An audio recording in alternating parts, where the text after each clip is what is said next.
सगा बेटा जब कब्र में दफन करता है ना, तो वो भी कहता है वो कोना, ये कोना थोड़ा सा मिट्टी कम, मैं यहां भी मिट्टी डालूं। पहले लोग रोजाना जाते हैं, फिर हफ्ते के बाद, फिर महीनों बीत जाते हैं। कुछ कब्रें ऐसी भी हैं जिन पे खड़े हों तो लगता है कब्रें रो रही हैं और कहती हैं जाओ मेरे घर वालों से जाके कहो कोई फेरा ही लगा जाए। वो एक दफा आए तो सही, कोई मिट्टी नहीं डालता। बादशाहों की कब्रें रोती हैं, सरमायादारों की कब्रें रोती हैं, कोई जाता नहीं। इतने इतने मोटे सुराख है कब्रों में, आप अपने शहर के कब्रिस्तान फिर के देख लें, सुराख है।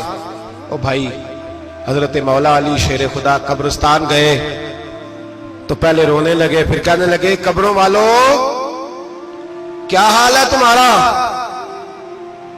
तो आप फरमाते हैं मुर्दा मुझे अंदर से बोल के कहने लगा अली कफन फट गया, हड्डियां टूट गई, माल तो दे आए थे वारसों को, पर हिसाब हमें देना पड़ रहा है, तू बता पीछे क्या हालात है। तो हजरत अली कहने लगे तुम्हारी बीवियों ने और निकाह कर लिए, तुम्हारे दोस्तों ने नए दोस्त बना लिए, तुम्हारी औलादों ने तुम्हारे बगैर जीना सीख लिया, तुम्हारी जायदादें बट गईं, तुम्हारा पैसा तकसीम हो गया।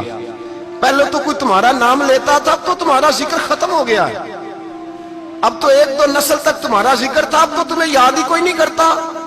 कहते हैं लोग यहां कोई रहा करता था, यहां कोई हुआ करता था, अब तो तुम किस्सा पारीना, किस्सा माजी हो गए। हिसाब का वक्त करीब है, करीब आ गया वक्त। अल्लाह फरमाते इक़्तरब लिन्नासि हिसाबुहुम वहुम फी गफलतिन मुरिदून।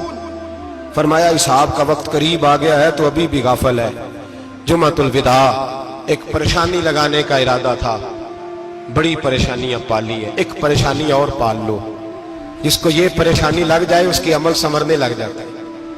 ये परेशानी पाल लो कि अगर मुझे हिसाब देना पड़े। हजरत उमर का फरमान, आप फरमाया करते थे अपना हिसाब खुद कर लो, कबल इसके कि अल्लाह तुम्हारा हिसाब